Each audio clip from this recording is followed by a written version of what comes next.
Salam sang debaters. Berani bertanya, berani ditanya, jangan kerja kau hanya bertanya terus. Kawan-kawan, selamat siang, selamat berjumpa dalam acara sang debaters. Ya, siang hari ini saya hadir dikarenakan di tempat kami pun cuaca mendung terus. Lama-lama kulihat tempat kami ini jadi Bogor ya. Tiap hari hujan, tiap hari hujan. Tiada hari tanpa hujan ya. Kalau dahulu kadang 2 bulan tak hujan, kadang 3 bulan tak hujan. Kalau sekarang tiap hari hujan. Boleh dikatakan hampir tiap hari. Ya, kawan-kawan, hari ini saya apa namanya ya, mempersiapkan rumah anak terang ini harus jadi terang bagi orang-orang sekitar sini. Maka nanti kami mengadakan pelatihan untuk agar orang-orang kampung kami ini mereka kan pingin ber-YouTube, ber-TikTok dan ber-Facebook Reel karena lagi booming di kampung kami ini. Ya tidak salah, saya mau mengajari mereka memberi tips and trick. Tapi saya lebih pertama nanti mengajarkan aspek hukumnya ya. Biar jangan mereka asal-asal buat, asal-asal ini terlibat masalah hukum. Kan kasihan juga sementara saya kan belum pengacara. Kalau saya pengacara sih enggak masalah, saya bisa membela mereka. Kalau saya belum pengacara ya saya harus sewa pengacara kan susah ya. Ya. Jadi jam setengah 4 itu gelombang pertama dan setengah 8 nanti gelombang kedua ya. Antusias mereka kawan. Ya. Ah, saya mengajak mereka ya selama ini banyak yang cari-cari kerja, tidak punya sekolah, tidak punya ijazah, tidak punya backing. Saya bilang, ngapain kau cari kerja? Semuanya sudah terbuka, peluang itu ada di dunia maya ya. Kalau kau pandai mengedit, cepat kau dapat uangnya. Kalau nggak pandai mengedit, ya sabar, ada langkah-langkahnya ya. Jadi kawan-kawan sebenarnya sekarang peluang terbuka lebar. Kalau kalian pandai kawan, ambil aja video-video debat-debat itu. Kalian potong-potong aja suka hati kalian edit ya kan. Sudah itu buat judul yang sangar-sangar. Nggak lama itu langsung booming kawan. Setelah booming kalian sudah bisa menikmati ya seketip dua ketip jadilah ya. Contoh ada waktu itu Wak Labu Channel. Kayaknya itu udah sampai ribuan yang nonton dan mungkin dia sudah monetisasi. Baru zaman dulu ada lagi Sang Pendeta, dikira orang saya itu panda. Mereka ngambil video-video saya. Ada dari Muslim kemarin membuat TikTok, kalau nggak salah judulnya Wak Labu potong kuping itu 1,9 juta orang yang nonton. Jadi sebentar kali ya kawan-kawan ya. Jadi inilah peluang-peluang yang ada di tengah-tengah kita dan aku ingin mengajarkan kepada orang sini. Padahal aku sendiri pun saat ini penghasilan dari YouTube-nya turun ya. Masa sudah tanggal 18 baru $200 dapatnya, 200 ya. Saya nggak tahu kok sekarang YouTube ini sentimen sama aku ya. Apa karena aku sering di TikTok lagi nggak di YouTube-nya atau kenapa ya? Atau memang yang menonton sih akhir-akhir ini memang ada 2.000, 3.000, 5.000 begitu ya. Tapi bagiku itu tidak masalah lah. Ya namanya ada pasang surut ya. Kalau aku mau menghujat lagi janganlah dulu. Karena keinginan orang ya aku menghujat lagi lah. Misalnya gitu aku berdebat membabi buta. Enggak kawan. Sekarang aku melakukan yang namanya jawablah dengan lemah lembut. Itu perintah Alkitab. Jikalau diminta pertanggungjawaban daripadamu, jawablah dengan lemah lembut. Makanya saya lemah dan lembut ya. Lewat katanya. Tapi sekadang sekali-sekali memang saya harus bertindak keras, tegas, bukan tidak lembut, tetap lembut ya. Tujuannya apa? Agar mereka-mereka ini makin sadar ajaran agamanya itu seperti apa. Saya memberi kesaksian dulu kepada kalian. Kemarin 2-3 hari yang lalu saya ditelepon pagi-pagi oleh seorang wanita yang saya tidak kenal jujur. Saya tidak tahu jujur. Kemudian beliau bercerita bahwa dia dari ajaran agama Islam. Dia sekarang memeluk agama Islam dan dia sedang mempersiapkan diri untuk meninggalkan agama Islam. Saya terkejut ya. Apa yang membuat kamu harus meninggalkan agama Islam? Saya katakan begitu ya. Kalau kamu percaya bahwa Tuhan di alam semesta ini hanya satu, kamu perasaan saya nggak perlu kamu meninggalkan agama Islam.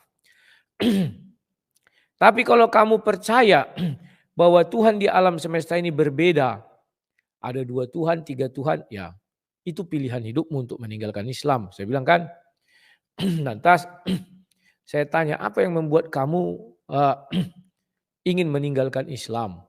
Dia bilang, setelah umur saya sekian, saya baru sadar, ternyata apa yang selama ini kudengar dan diucapkan tidak sesuai kenyataan. Aku bingung. Kenyataan apa? Bahwa Islam itu agama rahmatal il amin, gitu kan? Rahmatan al amin gitu ya. Ilamin apa ya? Jadi saya bilang, "Loh, bukankah itu yang terjadi?" Faktanya tidak katanya. Setiap hari saya melihat kekerasan atas nama agama. Kok jadi begini agama yang saya anut katanya. Saya nggak bohong. Cuman saya nggak tahu siapa orangnya. Daerahnya Jawa Barat. Ya, saya nggak tahu siapa orangnya, nggak pernah kenal tapi nelpon. Perempuan, nggak mungkinlah perempuan. Wah aja kamu mau cari, nggak ada. Dia minta sesuatu dari saya nggak ada. Ya, apalagi yang dipertontonkan oleh pendebat-pendebat Islam. Mereka berlagak seperti polisi katanya. Ya juga pikirku kan. Tidak ada perubahan. Sejak zaman dulu FPI kan gitu juga. Sampai hari ini katanya saya menyesal. Ternyata apa yang didengung-dengungkan tidak sesuai apa ekspektasi yang saya pikirkan. Wah, benar juga kawan ini pikirkan. Lantas saya bilang, itulah kelebihan Islam. Mereka bisa melebihi aparat keamanan. Mereka bisa melebihi polisi. Mereka mencari orang bisa.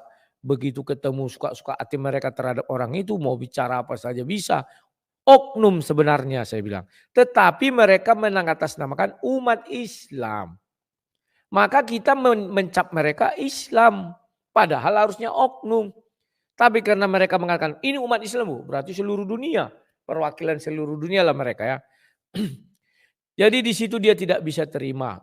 Maka dia bilang pelan saya menonton channel-channel seperti Sang Debaters, Bom Bom, Erben, Stamparagi, Christian Prince dan lain-lainnya. Di situ mata saya makin terbuka katanya. Kenapa Islam ini selalu kalah dengan fakta sejarah? Kenapa selalu kalah dengan arkeologi katanya? Setiap diminta mana bukti arkeologisnya sulit mereka menjelaskan katanya. Datang aku, mak mulai pandai orang-orang ini, gue bilangnya. Jadi kawan-kawan, percayalah lambat laun orang makin cerdas. Selama ini kan mereka dinina-bobokkan termasuk saya. Saya pun baru banyak tahu sekarang ini kawan. Contohnya ketika saya kemarin berdiskusi dengan si Arya itu ya. Baru tahu saya ada hadis yang mengatakan bahwa ketika Muhammad melepaskan anak panah. Kalau secara manusiawi katanya kita mengatakan Muhammad yang membuat panah itu melesat. Tapi secara Tuhan katanya tidak, Tuhan yang menggerakkan anak panah itu katanya. Baru tahu saya. Jadi kalau ada orang memperkosa secara Tuhan, dari Tuhan itu kan ya. Baru tahu saya Tuhan bisa menggerakkan si Joni. Gue bilang lah kan. Digerakkan Tuhan si Joni. Kan apa namanya ya. Kalau menurut saya sangat-sangat luar biasa. Boleh bilang sinting lah orang-orang ini. Tapi ya sudah, kita bisa apa kawan? Itu keyakinan mereka. Tidak bisa lantas kita menentang-nentang. Tapi secara moral kita pikir jadi sinting kita semua dibuat mereka ini. Nah, kawan-kawan, kalian melihat Zulkifli kalau bicara pertama-tama sopan, santun. Ternyata tidak kawan. Dia ini memiliki DNA barbar. Ya, ngeri. Mereka ini memang tidak bisa lepas dari DNA itu. Sebenarnya tadi malam saya nonton sebentar diskusi debat antara Zulkifli dengan Budi Asali. Zulkifli kan curang. Curangnya bagaimana? Di awal-awal aja dia tampak wajah. Setelah itu nggak pernah tampak wajah lagi kan. Karena dia kan menggunakan apa kawannya? Laptop, HP, dikirim-kirim jawaban. Ada tim mencari jawabannya dikirim. Makanya kalau sama saya dia takut berdebat. Kalau saya nggak tedeng aling. Kalau Budi Asali kan aku bilang, ku WA Budi Asali kemarin kau pendeta goblok, aku bilang. Ya. Masih mau aja kau berdebat dengan Zulkifli. Tidak pakai aturan waktu. Kau nggak bisa berbicara panjang lebar karena kau sudah tua. Napasmu ngos-ngosan, aku bilang. Sementara Zulkifli sejam pun kau suruh bicara bisa, aku bilang. Ya. Kalau kalian lihat diskusi kemarin, aku bilang memang Budi Azali ini otaknya udah miring. Udah goblok, bodoh, miring. Kau lihat dulu ulama-ulama Islam, tidak akan mau itu kita pancing berdebat, saya bilang. Gak ada itu. Tapi kenapa pendeta-pendeta Kristen sok-sok turun tangan mau berdebat? Memang dasar sontoloyo. Perasaan dia hebat. Aduh, udahlah Budi bilang. Kalau dibilang gak makan, makan dia. Kalau dibilang gak ada jemaat, dia ada jemaat. Lantas apa yang mau dia cari? Yang mau dia cari nama besar. Nama besar kau itu gak cukup lagi. Umur sudah tua. Ya. Aduh, Tani berdebat saja dia gak tahu. Yang dia hadapi itu bukan orang mau mencari kebenaran. Tapi mau menghujat dan dapat koin. Dan dapat gift. Memang saya lihat 78.000 koinnya kawan. Buatlah dia dapat 100.000 koin misalnya. 1.000 kan dapat 5 koin. Berarti sekitar hampir 500 koin dia dapat. Kalikan dolar 15.000 sekian. 7,8 juta dalam satu malam dia si Zulkifli bisa meraup hampir 10 juta. Satu malam bahkan lebih. Yang bodoh siapa? Kita memberi ruang sama mereka untuk menghujat dan mereka dapat koin. Pengikutnya melihat dia menang. Dianya senang dapat koin banyak. Penghasilan sehari bisa 10 sampai 15 juta. Sebulan ada 450 juta. Dia bukan mau mencari kebenaran. Budi Azali tolol aku bilang. Bodoh kau, geram kali aku kawan. Mau aku telepon dulu dia biar aku maki-maki lu. Tidak ada pendeta lebih goblok dari kau aku bilang. Aduh. Tapi jadi blokirnya kurang ajar itu. Ada pengikutnya, tunggu lu. Pengikutnya ini pun juga ya. Ku bilang sama dia, pelihara kebodohan. Wah kakak, itu bukan debat, dia bicara terus. Kau nggak sanggup bicara terus, ku bilang. Dia mulutnya 3, ku bilang. Memang goblok Budi Azali ini ya, tapi udahlah. Entah apa yang mau dicarinya. Itulah kalau orang kawan terlalu angkuh mengkritisi lain. Padahal terbukti dia nggak bisa bahasa Ibrani. Tak bisa bahasa Yunani. Kan isi kepala kotoran begitu kan. Saya melihat sebuah buku tulisannya bahasa Jepang huruf kanji.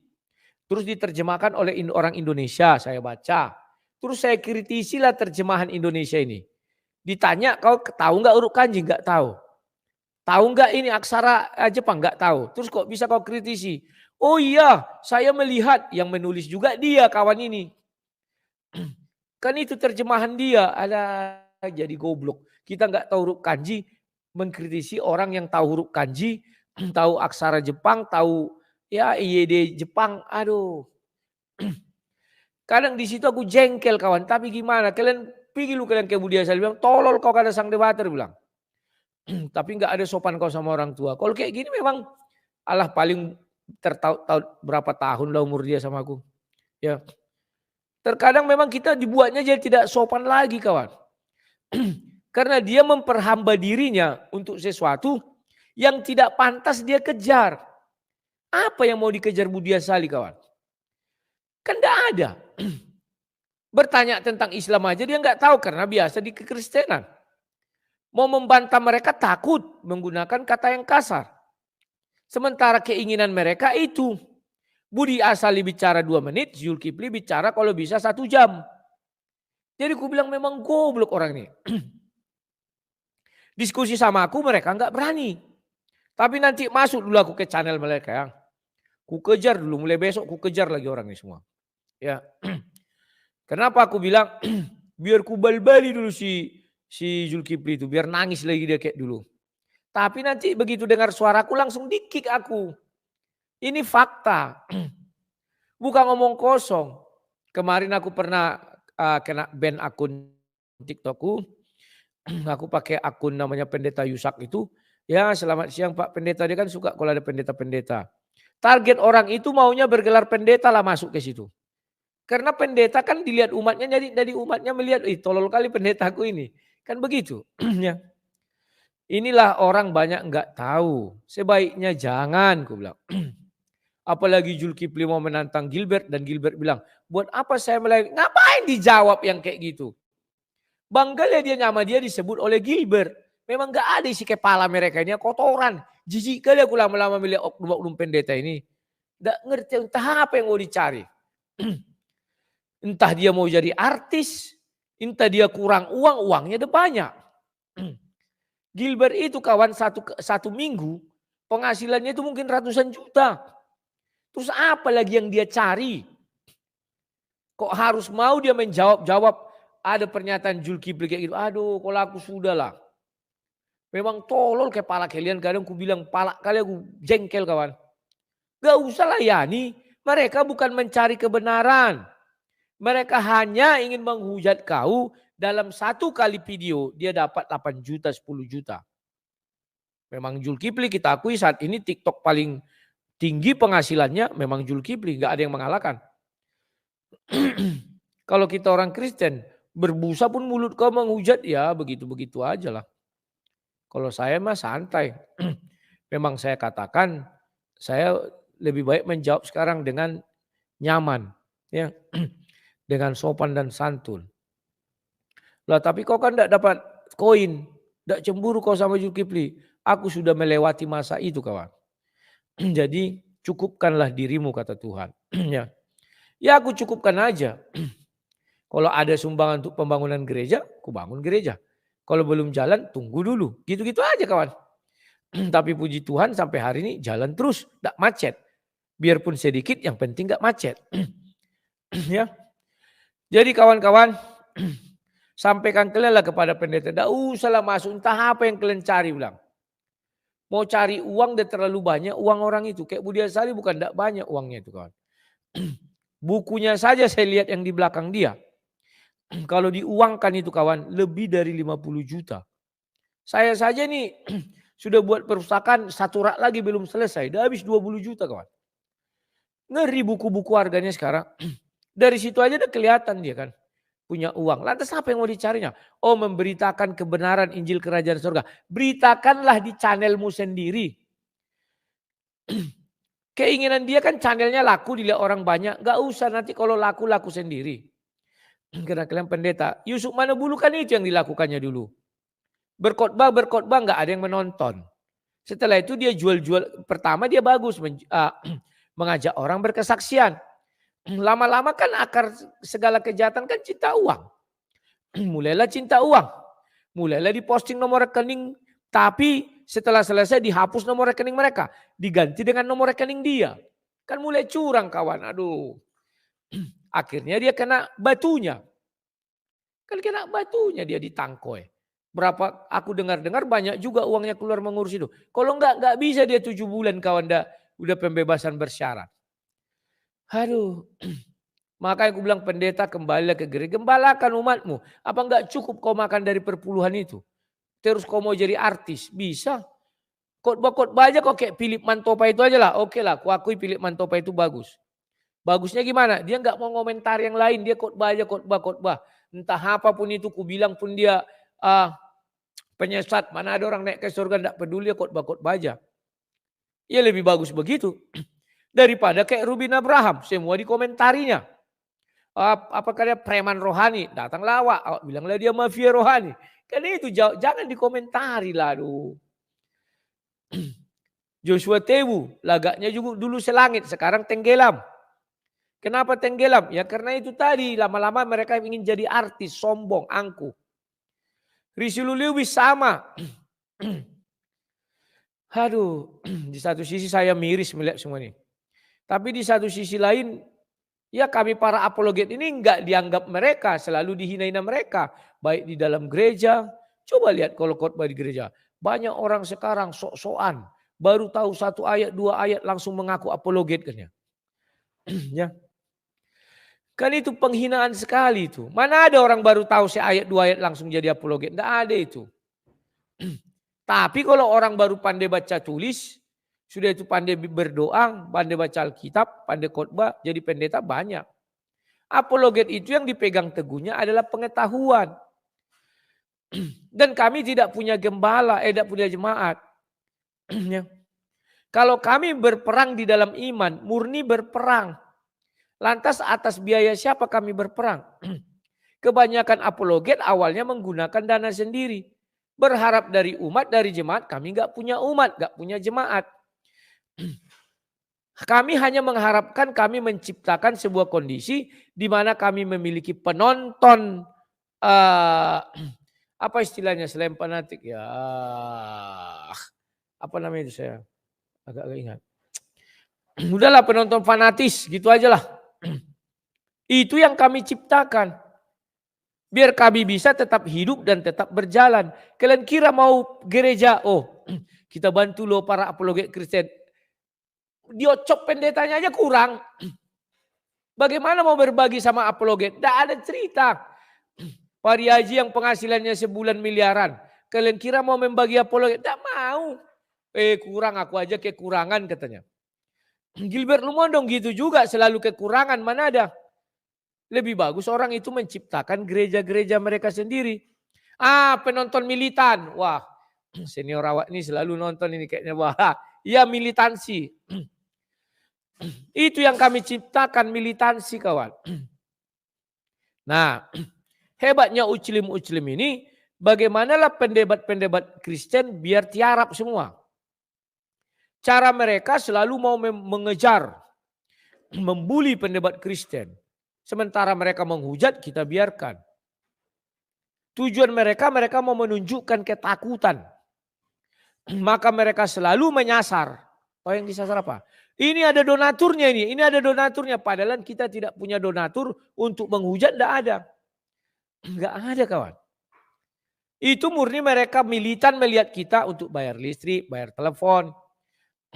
Tapi itulah dikembangkan para Uclim-Uclim. Untuk membuat donatur juga takut. Kalau saya bilang jangan takut, saya bukan teroris. Saya tahu hukum. Yang tidak boleh didanai adalah teroris. Nah ini.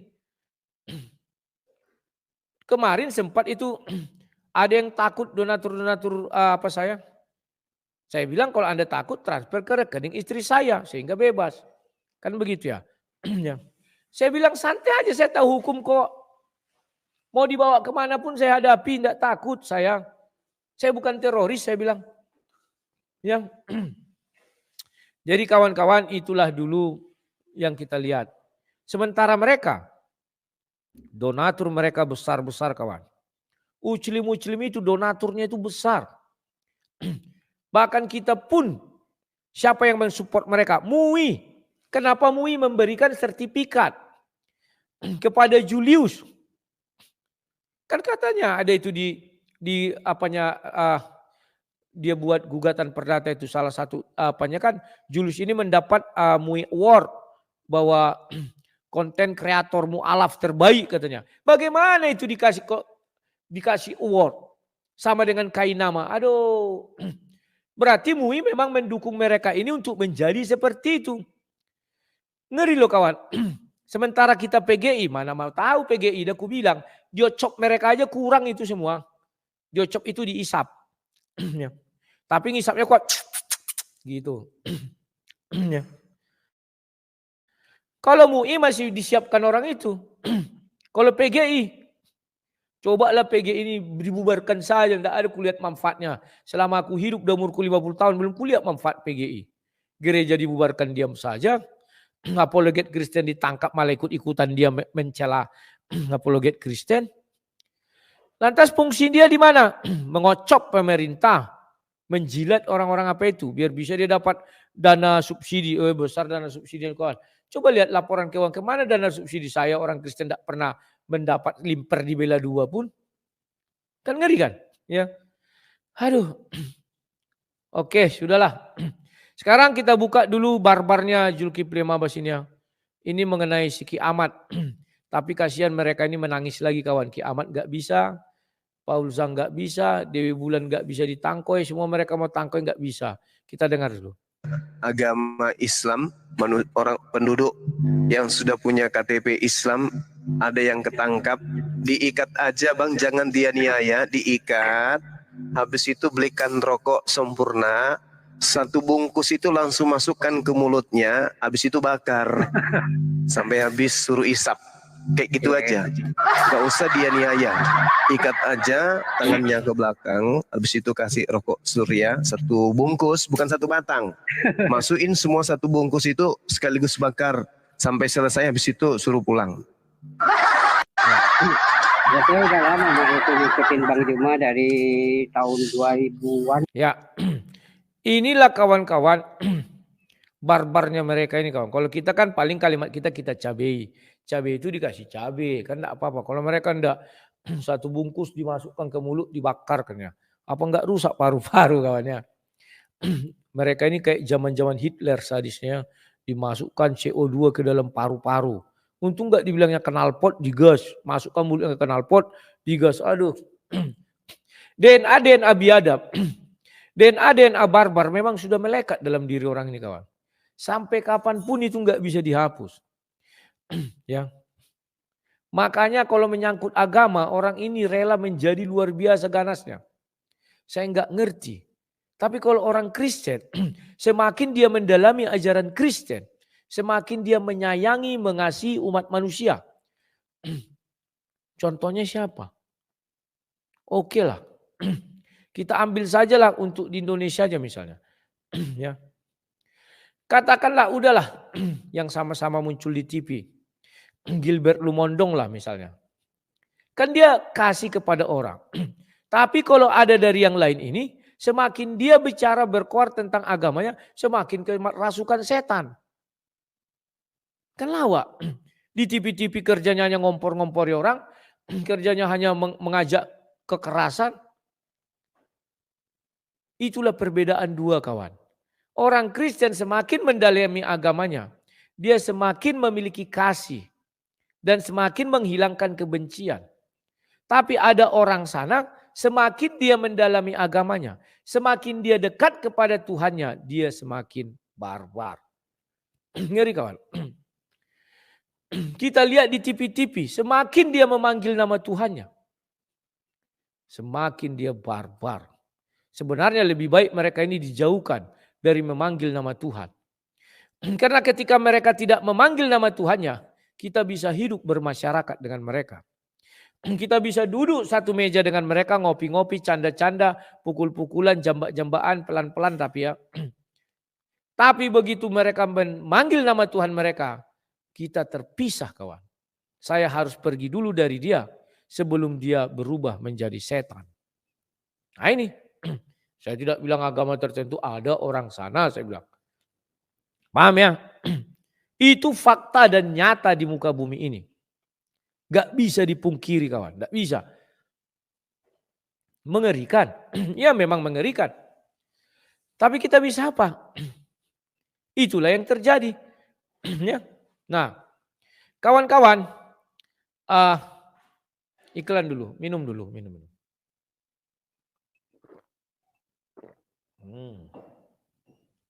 Lai belum bertobat.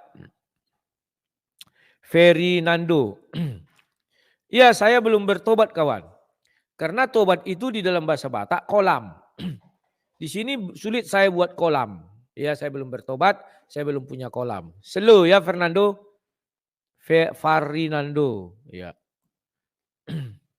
Apa lagi? Ya. Hamba kiamat lagi menjalani azab. Kiamat menjalani azab. Orang dia live terus kok, bahkan nantangin. Nanti kita buka live-nya. Ya. Makanya aku bilang kepada orang-orang, buktikan Tuhanmu ada, karena aku ragu Tuhanmu enggak ada. Sampai hari ini orang-orang yang mengatakan mereka bertuhan, bukti kuasa Tuhannya di abad modern ini enggak pernah ada. Lantas bagaimana mau aku bilang? Bagaimana aku mau percaya kalian punya Tuhan? Kalau kami buktinya baru tahun 2023 kami tutup dengan bukti kekuasaan Tuhan kami. Di azabnya si siapa tukang kentut Alkitab itulah. Agustan plus istrinya. Dua-duanya meninggoy. Itulah bukti kami punya Tuhan. Tidak perlu kami lapor-lapor polisi. Buat apa lapor-lapor minta tolong. agar Tuhan kami dibela ke polisi. Seolah-olah Tuhan kami lemah. Sorry lu ye, nggak mau dong. Tuhan kami maha kuasa. Dia adalah Tuhan yang hidup, dia maha hadir. Di mana saja dia mau hadir bisa, nggak ada yang bisa menghalangi. Ruang dan waktu dia tembus. Dia berada di segala dimensi. Buat apa kami datang ke kantor polisi untuk meminta pembelaan? Bela dulu Tuhan kami sudah dihujat-hujat orang sana. Enggak perlu. Bela dulu kitab suci kami sudah dikentuti sanu. Enggak perlu. Enggak perlu kawan. Enggak perlu. Ya. Saya berharap Tuhanmu punya kuasa. Tapi sampai hari ini justru Moko Ginta yang mati dibuatnya. Sambil apa dia gini-gini matinya. Kelawak. Harusnya kami yang diazab. Malah Moko Ginta yang diazab. Mungkin dia palak kali dia melihat Moko Ginta ya. Tidak bisa menjawab tantanganku. Sampai mati dia kawan. Berutang sama aku ya. Ngeri. Sampai mati. Moko Ginta berutang sama aku sampai mati. Sampai sekarang dia menurutku tidak lolos dari pertanyaan nungkar dan nangkir. Mana pandai dia bahasa Arab. Aduh. Stephen Indra Wibowo juga nggak lolos dari nungkar dan nangkir. Nggak pandai dia bahasa Arab. Dan dia menipu lulusan Vatikan. Romo, tak apa-apa. Mau menipu kok bisa masuk surga. Dari mana jalannya itu? Ya. Sampai mati kawan. Moko Ginta utang sama aku. Pembuktian nubuatan surah 61 ayat 6. Bahwa akan datang Nabi seorang Rasul yang bernama Ahmad. Terdapat di Injil apa itu? Dan apakah itu dari bangsa Arab? Mana buktinya? Tidak ada satupun sampai detik ini yang bisa membuktikan. Termasuk Sinandar kemarin kami berdebat. Di mana dalam surah 61 ayat 6. Yang mengatakan bahwa Rasul itu datang dari bangsa Arab. Gak ada. Dia bilang apa? Wah, nama Muhammad saat itu di dunia hanya satu-satunya. Pada masa itu siapa bilang? Sebelum Muhammad lahir sudah ada opung-opung bernama Muhammad.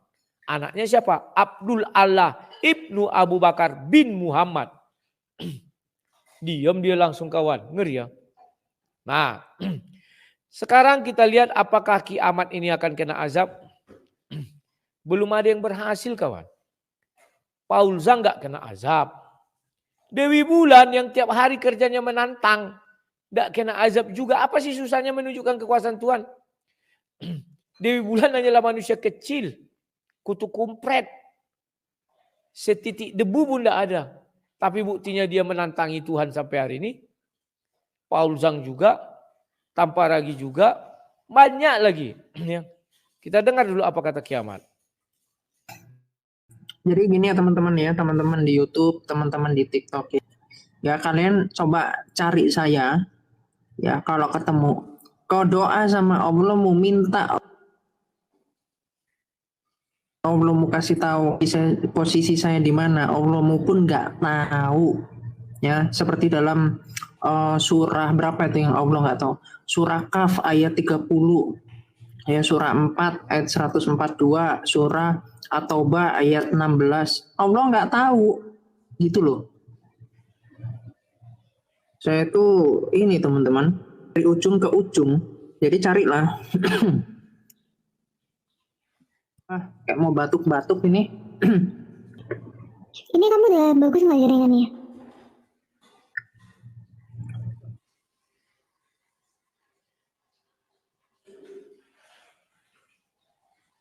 Sama belajar lah. Nah, kalian lihat kawan, betapa terhinanya Tuhan dibuatnya si kiamat. Suruh Allahmu katanya mencari, katanya kan, tidak tahu apa-apa seperti di dalam Al-Quran katanya. Kan ngeri kawan kan. Kalau saya nggak sampai segitulah, kalau ngomong saya sih, kalau sama orang Islam saya baik-baik ya. Tapi kalau sama orang sana, ada. Lawanku berdebat bukan kau, Tuhan kau, aku bilang. Kau tuh masih seginiku, Tuhan kau langsung suruh, aku bilang. Nah itu. Sering saya katakan dulu waktu saya berdebat. Tapi kalau sama Islam saya baik ya. Tidak mau saya bilang, wah Tuhan kau suruh mematikan saya gitu ya. Enggak. Ya. Karena takutku kawan. Takutku kiamat ini mereka tangkap. Tapi mau gimana cara nangkapnya? Mereka ini kan wajah-wajah yang datang ke rumah yang mereka sangkakan kiamat, tapi mereka bukan buat praduga ya, tapi mereka bilang itu kiamat. Wajahnya wajah blow on semua. Hedi Celebes wajahnya blow on kawan. Wajah-wajah ngehe. Lihatlah yang datang wajah blow on. Bagaimana mereka mau menggunakan IT untuk menangkap si kiamat? Makanya ditantang kiamat. Kan ditantang. Kasihan aku melihat Tuhan mereka yang diperolok-olok, ditantangin terus. Tapi nggak ada bukti kekuasaannya satupun. Kasihan. Tapi mereka cobalah tantang Tuhan Yesus. Langsung dibayar tunai. Plus bonus. Kasihan aku kawan. Lama-lama banyak orang akan murtad. Mereka lihat kenapa Tuhan kami selalu ditantang ya. Ternyata tak ada Tuhan kami datang menunjukkan kuasa. Tapi kalau Tuhan orang Kristen ditantang. Selalu ada yang mati. Selalu ada yang celaka. Selalu ada yang gelisah. Aduh.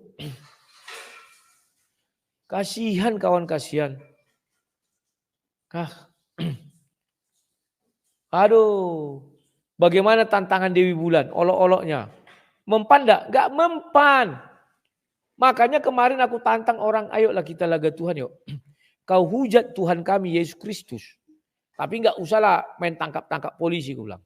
Udahlah kau doakan aku mati, ku doakan kau mati. Ada yang berani sampai hari ini? Tidak ada. Sampai hari ini tidak ada. Tapi kalau mereka berdebat, muncungnya besar. Oh Tuhan kami punya kuasa. Tahu kalian kenapa dia mengakui Tuhannya punya kuasa? Karena dia selalu mengatakan Tuhan Yahudi adalah Tuhan kami. Itu rahasianya kawan. Tapi kalau mereka mengatakan Tuhan Yahudi bukan Tuhan kami, keok. Mereka berharap Tuhan Yahudi yang punya kuasa itu menjadi Tuhan mereka. Sementara Tuhan Yahudi yang punya kuasa itu tidak mau menjadi Tuhan mereka. Kenapa tidak mau? Abraham membujuk supaya dia menjadi Tuhannya Ismail. Mau enggak dia? Enggak mau. Kubuka sebuah rahasia sama kalian. Kubuka. Keturunan Ismail sampai kiamat tidak bisa bertuhan kepada Allah Abraham, Allah Ishak, Allah Yakub. Barangkali kau sang debater, dari mana caranya? Kubuka ayatnya. Oh, ini sudah jam 1, masih ada waktuku ya. Aku mau mempersiapkan apa kawan? Apa ya? Ya, inilah misi kemanusiaanku ya kawan-kawan ya. Biar orang-orang di kampungku ini banyak yang enggak sekolah. Biar orang itu bisalah sedikit mencari-cari mengais-ngais rezeki kayak aku lah. Kubukakan sama kalian Kejadian 17. Inilah dasarku mengatakan ya. Nah ini. Ya. Inilah perjanjianku yang harus kamu pegang. Perjanjian antara aku dan kamu serta keturunanmu, yaitu setiap laki-laki di antara kamu harus disunat. Sudah? Apakah ini perjanjian yang berlaku 1 hari saja? Kita lihat. Ayat 8.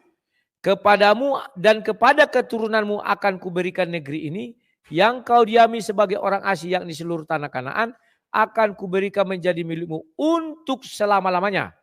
Dan aku akan menjadi Allah mereka. Untuk berapa lama? Selama-lamanya. Sudah? Oke. Ini lagi. Ayat 7.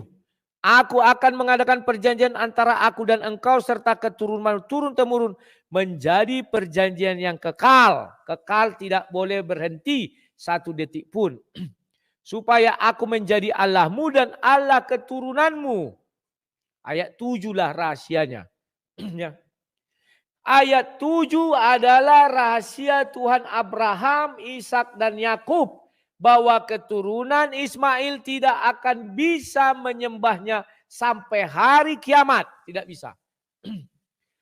Lantas kalau mereka masuk Kristen bagaimana sang debater? Tidak juga akan bisa. Karena itu perjanjian kekal.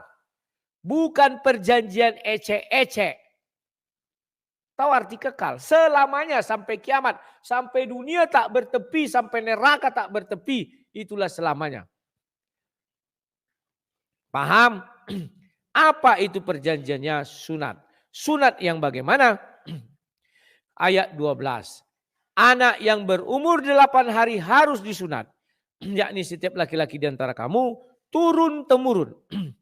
Baik yang lahir di rumahmu maupun yang dibeli dengan uang dari salah seorang asing. Tetapi tidak termasuk keturunanmu. Bahwa bukan keturunannya. Maksudnya anak budak. Orang yang lahir di rumahmu, orang yang engkau beli dengan uang harus sunat. Maka dalam dagingmu lah perjanjianku. Itu menjadi perjanjian kekal. Dalam daging Abraham perjanjian itu perjanjian kekal. Anak yang berumur 8 hari, paham ya? Sekarang kita lihat Ismail disunat umur berapa? Dan Ismail anaknya berumur 13 tahun ketika dikerat kulit katamnya. Ismail ada keturunan Abraham? Ada. Adalah keturunan Abraham. Kalau Abraham pintar, dia tidak usah mensunatkan Ismail. Tapi tunggu dia punya anak, umur 8 hari sunatkan anaknya Ismail. Nah ini. Loh kok bisa begitu sang debater? Ingat kisah Musa. Pengantin darah. Paham ya? Nah, jadi di sini kawan. Ismail disunatkannya umur 13. Sementara janji itu kekal. Keturunanmu umur 8 hari. Ismail bukan 8 hari. Sudah umur 3 tahun. Dan perjanjian ini apakah sebentar? Tidak, kekal. Bahkan Yesus pun tidak pernah mencabut hal ini. Paham ya? Lantas. Nah ini lantas. Bagaimana nasib pengikut Ismail atau keturunan Ismail? Apakah mereka bisa masuk dalam kerajaan surga? Kan itu lagi pertanyaan kita kawan. Kamu lihat bujuk rayu Abraham kepada Bapa di sorga. Apa? Yang meminta ini kawan, Bapa orang beriman. Ya. Kejadian 18. Bentar ya.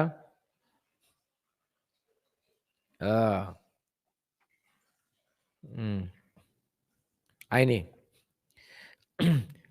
Lalu Sarah menyangkal, katanya aku tidak tertawa sebab ia takut, tetapi Tuhan berfirman, tidak, memang engkau tertawa. Lalu berangkatlah orang itu dari situ dan memandang ke Sodom, dan Abraham berjalan bersama-sama dengan mereka dan mengantar mereka. Berpikirlah Tuhan, apakah aku akan menyembunyikan kepada Abraham apa yang hendak kulakukan ini? Bukankah sesungguhnya Abraham akan menjadi bangsa yang besar serta berkuasa, dan oleh dia segala bangsa di atas bumi akan mendapat berkat. Ingat ya, oleh si Abraham seluruh bangsa mendapat berkat. Termasuk Ismail. Pokoknya seluruh bangsa dapat berkat. Berkat loh, berkat. Sudah paham ya? Diberkati, dikasih. Tapi untuk menyembahnya tidak dibilang kawan. Berkat itu lebih kepada kalau dalam hal ini kesehatan, makanan, uang, yang begitu-gitu ya. Berkat melimpah. Tapi untuk menyembah dia nggak berkenan kawan. Kita lanjutkan. Sebab aku telah memilih dia supaya diperintahkannya kepada anak-anaknya dan kepada keturunannya supaya tetap hidup menurut jalan yang ditunjuk Allah. Ditunjuk Tuhan. Dengan melakukan kebenaran keadilan supaya Tuhan memenuhi kepada Abraham apa yang dijanjikan kepadanya. Sesudah itu berfirman Tuhan, sungguhnya banyak keluh kesah orang terhadap saudara. Sebentar ya. Sebentar. Dia berdiskusi nanti ya. Sini. 21 kok salah. Bentar ya.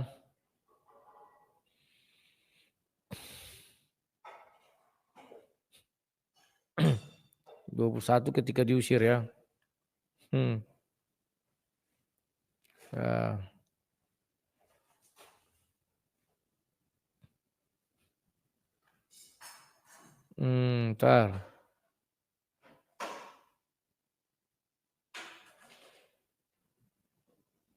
Ya.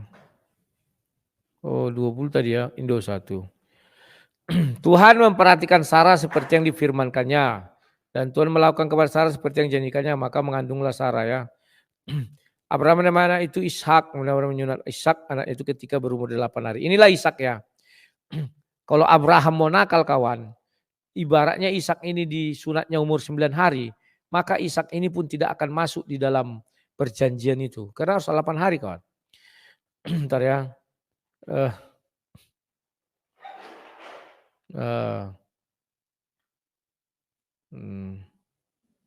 Ini sangat menyebalkan Abraham. Ini. Janganlah sebelah hatimu karena hal anak yang budak itu dalam ini Ishak ya. Tapi kalau anda memujuk aku ini. Sebab yang akan disebut keturunanmu ialah yang berasal dari Ishak. Ya. Jadi yang keturunan berasal dari Ishak ya. Tetapi keturunan dari hambamu itu akan kubuat menjadi satu bangsa karena ia pun anakmu ya. Dia dibuat jadi satu bangsa karena dia anaknya, tapi dia tidak bisa beribadah kepada Allah Abraham, Allah Ishak, Allah Yakub. Kalau sempat bisa maka dirubah firman itu menjadi Allah Abraham, Allah Ismail, Allah Ishak, Allah Yakub. Enggak bisa ya. Mana dia? Dia berkata seandainya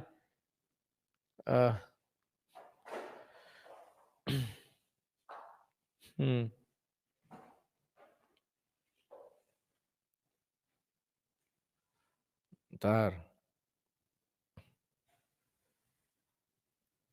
ya.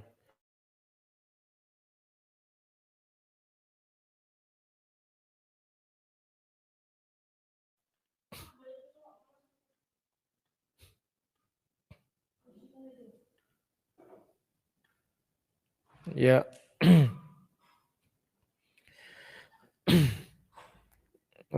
Sebentar ya. Kayaknya nomor 16. Ayat 16 ini. Saya lupa ingat ya. Ketika itu Abraham sekiranya ya Tuhan katanya. Nah ini ya. Ini.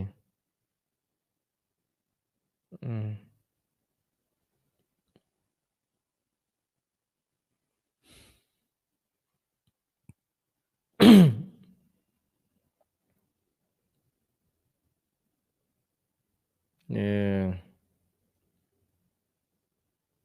Wow, saya lupa. Ada dia ketika dia apa namanya ya, bernegosiasi dengan Tuhannya. Bentar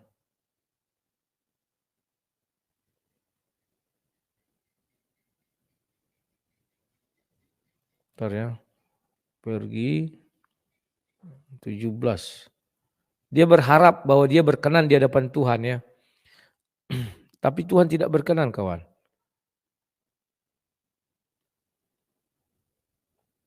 Ya nanti kalian cari ya, aku lupa ayat 17. Karena kadang mataku tidak awas ya. Nah, jadi kawan-kawan, lantas bagaimana cara mereka kawan? Agar bisa mereka masuk dalam kerajaan sorga. Kan mungkin itu pertanyaan kalian ya. Masa keturunan Ismail Tuhan tidak berkenan kepadanya? Memang enggak berkenan kawan. Dan itu berlaku turun-temurun. Apalagi sekarang keturunan Ismail. Ada yang disunat umur 50 tahun. Ada yang disunat umur 10 tahun. Ada yang disunat umur 12 tahun. Tidak teratur. Kalau keturunan Yahudi itu tetap 8 hari. Nah ini kawan. Ya kalau mereka mau ya 8 hari. Tapi apakah mereka mau? Enggak mau. Mereka aja yang mengaku-ngaku keturunan Ismail. Padahal mereka bukan keturunan Ismail. Mana kenal Ismail dengan mereka kawan. Andai kata Ismail hidup kembali kan. Ada DNA aku sama kalian katanya. Kenapa enggak ada Ismail? Ya karena kalian lakon semua bongak-bongak. Muka kalian pun enggak ada muka ceria gitu ya. Kan gitu. Tapi memang dia kan sudah dinubuatkan memang keledai liar. Datang protes orang itu. Lah kau juga kan keledai liar. Kau yang membuat kami jadi bongak katanya. Masa kau udah besar di pangku mamakmu. Berarti kau kuntet dulu ya. Kuntet kawan. Dibuang. Marah-marah sugi kristologi. Si Rudi Yohanes menghina Nabi kita. Ismail. Kan. Oh mana ada ku hina Nabi dia. Aku bilang yang dibuat dalam Bible. Karena aku bertanya. Masa Ismail sudah besar masih di pangku. Ya besar kan kayak ucuk babak itu juga besar. Bisa di pangku. Aku bilang. Marah-marah si sugi kristologi kan. Oke kawan-kawan. Saya ajak dulu kalian diskusi ringan-ringan ya, cobalah. Ah ini, sambil saya cari nanti, coba kalian tanya saya. Loh masa nggak bisa dia menjadi jemaat Tuhan? Ah boleh. Caranya nanti menjadi jemaat Tuhan nanti kusebutkan. Ada kawan jalan keluarnya. Kok nggak bisa dipin lagi punya akunnya? Apa penyebabnya? Kemarin bisa dipin. Sekarang nggak bisa lagi ya. Punya orang bisa ku pin, punya aku nggak bisa. Pin pesan.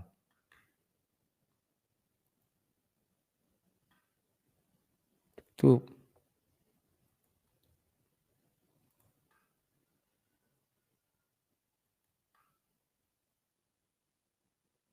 Orang ini menghujat karena sering membuat judul penyembah batu.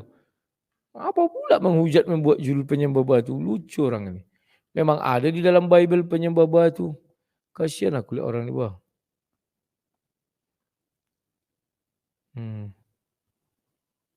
Ya silakan. Bagi yang mau masuk ya. Nanti saya bukakan perlahan-lahan kepada kalian. Kasihan kali berat ya umatnya Ismail tidak diterima Tuhan. Memang enggak mau dia kawan. Aku adalah Allah Abraham, Allah Ishak, Allah Yakub. Enggak mau dia dikatakan Allahnya Ismail. Kenapa Tuhan tidak berkenan? Alergi sekali Tuhan sama si Ismail kawan. Semoga kalian tahu ya. Karena dia terlahir dari ketidakyakinan si Sarah kawan. Tapi dia kan tidak punya dosa. Memang tidak punya dosa. Makanya dia diberkati juga. Tetapi tidak bisa menjadi jemaat Tuhan. Karena perjanjian itu kekal. Bukan perjanjian ecek-ecek. Supaya aku menjadi Allahmu dan Allah keturunanmu. Ayat 7 ya.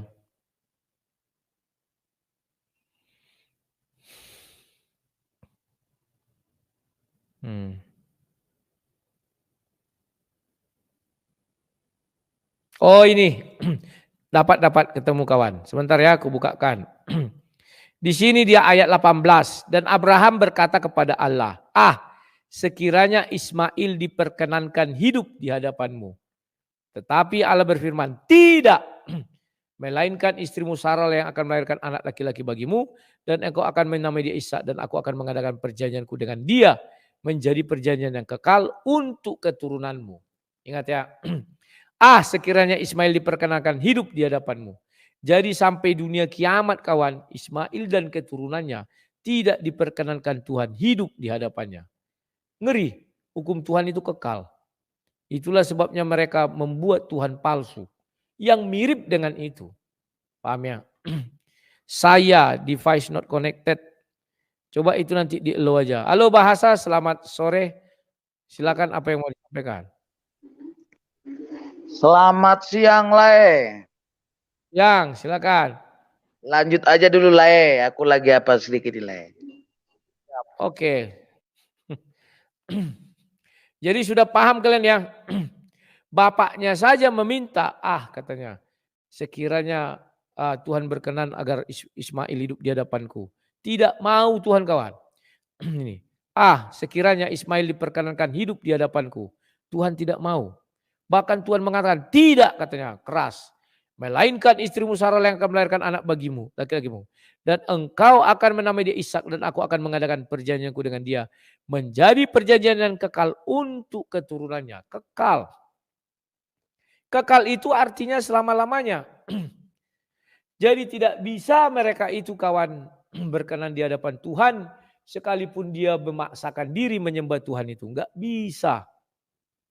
Kejam suka-suka Tuhan kok. Kenapa kau buat dosa kan ya? Bagi Tuhan kan Sarah itu enggak percaya maka dihukum dia bisu. Kenapa kau melakukan itu? Sudah kubilang kan dari si Sarah nanti anakmu. Si Abraham enggak percaya. Seandainya engkau dia hidup di hadapanmu. Tidak kan? Tidak. Sekali tidak tetap tidak. Enggak bisa dirubah-rubah kawan. Loh tapi kan Yesus sudah datang. Yesus kan bagi seluruh umat manusia. Baik yang berdosa maupun tidak berdosa. Kau buka perjanjian baru kawan. Ada di situ juga tertulis Allah Abraham, Allah Ishak, Allah Yakub. Tidak pernah berubah jadi Allah Ismail. Enggak pernah. Coba buka. Tidak akan pernah dia mau jadi ala Ismail. Kalau begitu dia membuka hati pada Ismail, maka dia akan menjadi pergi ke Ismail. Jadi satu-satunya cara agar keturunan Ismail bisa layak di hadapan Tuhan. Tahu kalian caranya apa? Lihat aja di Alkitab kawan. Dia tidak boleh masuk golongan bersunat. Tidak boleh. Ismail tidak boleh masuk golongan orang bersunat. Tidak boleh. Karena dia tidak disunat umur 8 hari. Jadi dia tidak boleh masuk golongan bersunat. Barulah dia bisa masuk ke dalam golongan tidak bersunat. Maka masuklah firman yang mengatakan, jikalau ada satu Tuhan yang sama, baik orang yang bersunat maupun tidak bersunat, semuanya diselamatkan oleh karena iman. Pahami dulu. Paham ya? Selagi mereka masih disunat, tidak akan bisa masuk ke dalam kerajaan Allah. Karena sunat itu perjanjian kekal. Paham ya? Sunat itu perjanjian kekal antara Tuhan dengan keturunan Abraham dari garis Ishak. Karena Ishak aja yang disunat 8 hari. Paham? Kalau tidak sunat bagaimana? Ya Tuhan tidak pernah memarahi orang yang tidak bersunat. Yang dimarahi Tuhan adalah dari keturunan Ishak tidak bersunat, maka dia bilang bunuh saja. Ada itu. Paham ya? Tapi orang di luar Ishak, Tuhan tidak pernah mewajibkan harus sunat dan tidak pernah memaksakan harus disunat. Itu satu-satunya cara. Selagi kau mengaku keturunan Ismail, kau bersunat, tidak diterima Tuhan. Karena itu hukum kekal sunat itu antara Tuhan dengan keturunan Abraham yang disunat 8 hari. Kekal. Bahkan Abraham meminta supaya Ismail berkenan di depannya. Tidak katanya. Karena dia disunat 13 tahun. Bukan 8 hari. Enggak mau Tuhan kawan. Sudah paham kalian ya? Sederhananya bahasan ini. Tapi kalau kalian ikuti baik-baik, runut baik-baik.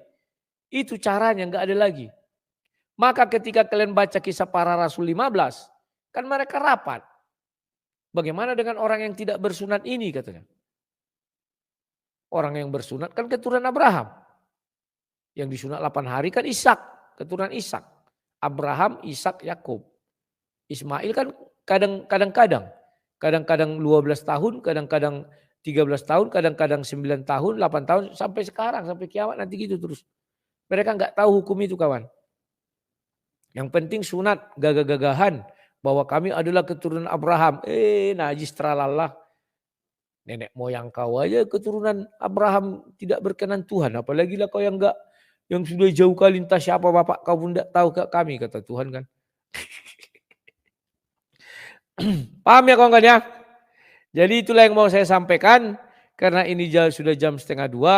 Saya mau istirahat dulu. Karena nanti kami jam 3:30 sudah mulai pelatihannya ya. Kawan-kawan bantu saya untuk pembangunan gereja. Saya belum melihat berapa donasi yang masuk ya, nanti sore lah saya laporkan lah. Kalau saat ini masih saya nanti saya lihat lah. Ini masih 0 rupiah ya, kemarin puji Tuhan ada yang sore atau menjelang malam nanti saya laporkan. Karena kalau tiap hari pun enggak bagus ya. Nanti malam kalau ada waktu kan saya ada tengah 9 pula ya. Jam 5 lah nanti saya live lagi. Karena istirahat saya hanya jam 5 sampai tengah 8. Tengah 8 kami masuk lagi sampai jam 9. Ya begitulah kawan kalau kita mau mengabdi kepada orang-orang banyak. Kebetulan orang-orang Kristen semua. Tapi nanti ada orang Muslim 2 orang. Ya saya nggak bisa nutup diri dong. Mereka mau belajar kebetulan orang lingkungan ya sudah. Orang apa ini ya duri inilah. Jadi itulah yang bisa saya gambarkan kepada kalian. Oke, sekian dan terima kasih. Sampai jumpa. Tetaplah setia di dalam Yesus Kristus. Karena semakin kau mempelajari Alkitab. Semakin kau dekat dengan Tuhan Yesus. Semakin kau panggil namanya. Kau semakin baik. Dan kau semakin cinta kasih. Beda dengan penyembah batu. Yang ada di dalam Alkitab. Semakin dipanggil Tuhannya yang tuli. Tidak mendengar itu, dipanggil sekuat apapun dia tidak mendengar. Karena dia hanya songgok batu di 1 Raja-Raja 18. Semakin kau panggil namanya, semakin kau kemasukan iblis. Semakin kau dekat kepadanya, semakin kau benci kepada orang yang tidak satu garis dengan kau. Lucu kan? Pilih mana? Mau tetap mendekat dalam Kristus, kau mencintai orang, atau tetap mendekat kepada Tuhan batu, kau semakin kerasukan setan, iblis. Sekian dan terima kasih, sampai jumpa. Salam Sang Debaters.